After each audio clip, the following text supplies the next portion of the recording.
Hi. Well, I think we're going to read a second book tonight, and we had to read Mr. Small to go with Miss Tiny. So that's what we're doing now.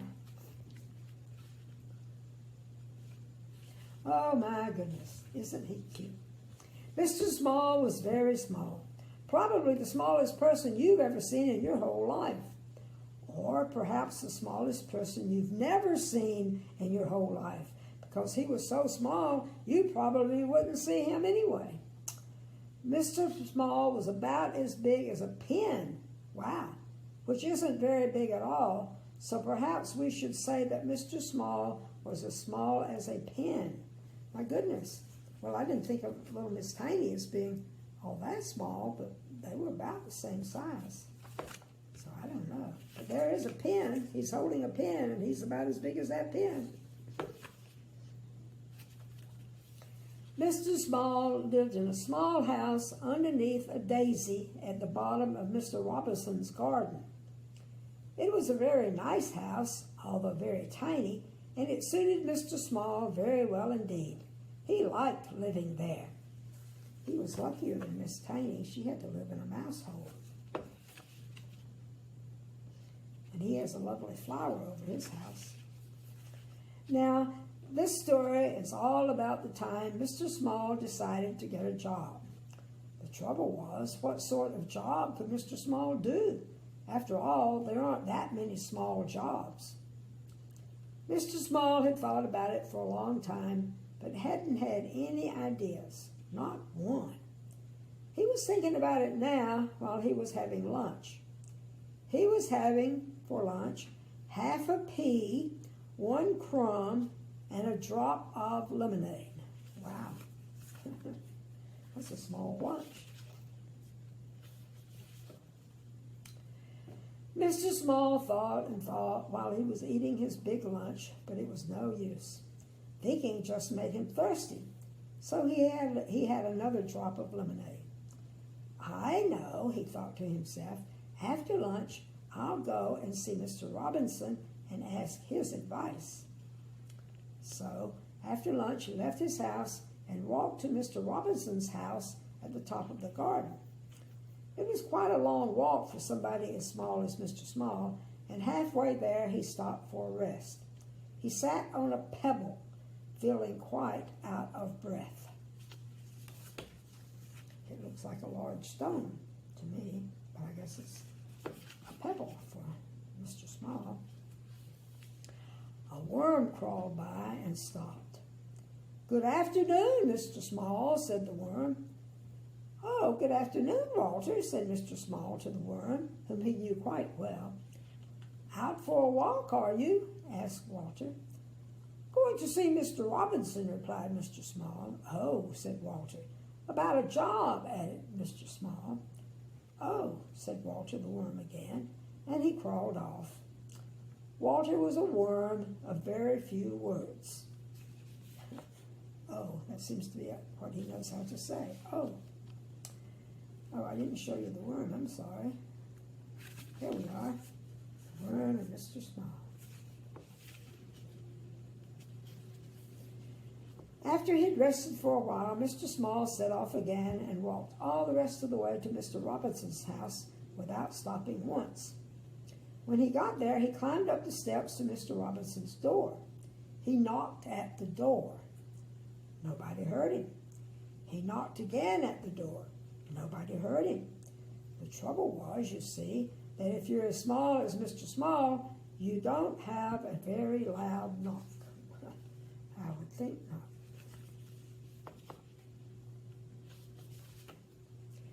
Mr. Small looked up.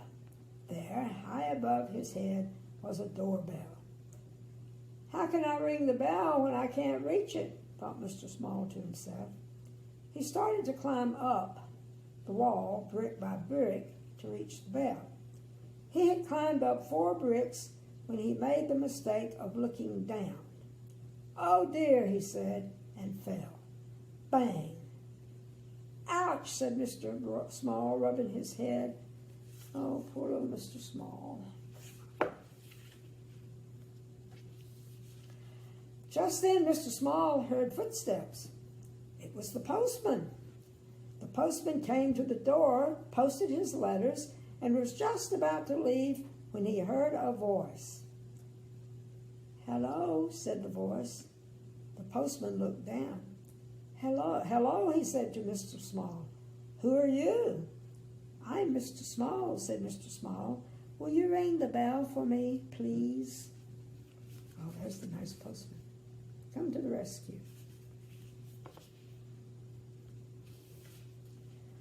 "Of course I will," replied the postman in answer to Mr. Small's question, and reaching out, he pressed the bell with his finger. "Thank you," said Mr. Small. "My pleasure," said the postman, and off he went. Mr. Small heard footsteps coming to the door. The door opened. Oh my goodness, what big shoes.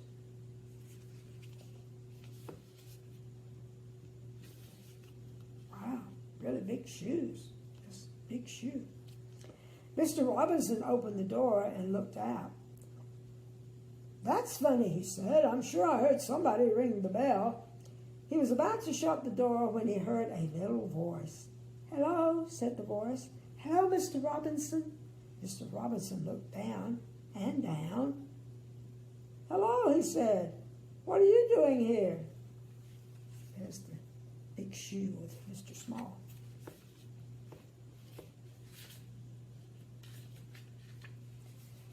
"I've come to ask your advice," said Mr. Small to Mr. Robinson. "Well," said Mr. Robinson, "you better come in and have a talk." Mr. Small followed Mr. Robinson into the house, and, perched on the arm of Mr. Robinson's favorite chair, he told him how he couldn't think of a job that he could do. Mr. Robinson sipped a cup of tea and listened.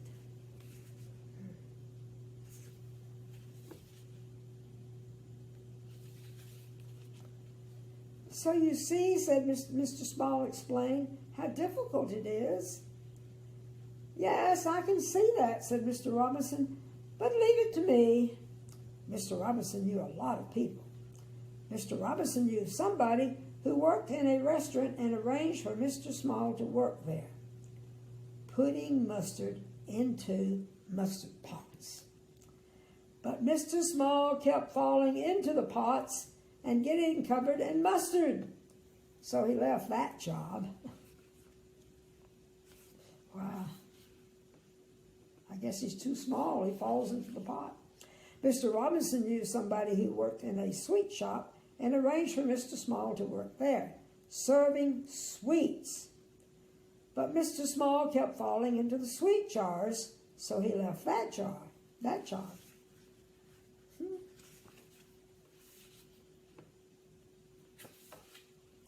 Mr. Robinson knew somebody who worked in a place where they made matches and arranged for Mr. Small to work there, packing matches into boxes. But Mr. Small kept getting shut in the boxes with the matches, so he left that job. Wow. Well, he's trying hard, isn't it? He's tried lots of jobs. Mr. Robinson knew somebody who worked on a farm and arranged for Mr. Small to work there, sorting out the brown eggs from the white eggs. But Mr. Small kept getting trapped by the eggs, so he left that job. He's smaller than an egg, so that makes it a bit of a problem, I guess. "What are we going to do with you?" Mr. Robinson asked Mr. Small one evening. "Don't know," said Mr. Small in a small voice. "I've got one more idea," said Mr. Robinson. "I know somebody who writes children's books. Perhaps you could work for him." Interesting. So, the following day, Mr. Robinson took Mr. Small to meet the man who wrote children's books. "Can I work for you?" Mr. Small asked the man. "Yes, you can," replied the man. "Pass me that pencil and tell me all about the jobs you've been doing, and then I'll write a book about it. I'll call it Mr. Small," he added. "But children won't want to read a book all about me," exclaimed Mr. Small. Oh, yes, they will, replied the man. They'll like it very much.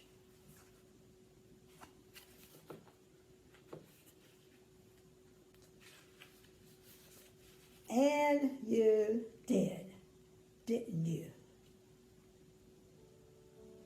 Very good. That's excellent. Mr. Small was delighted.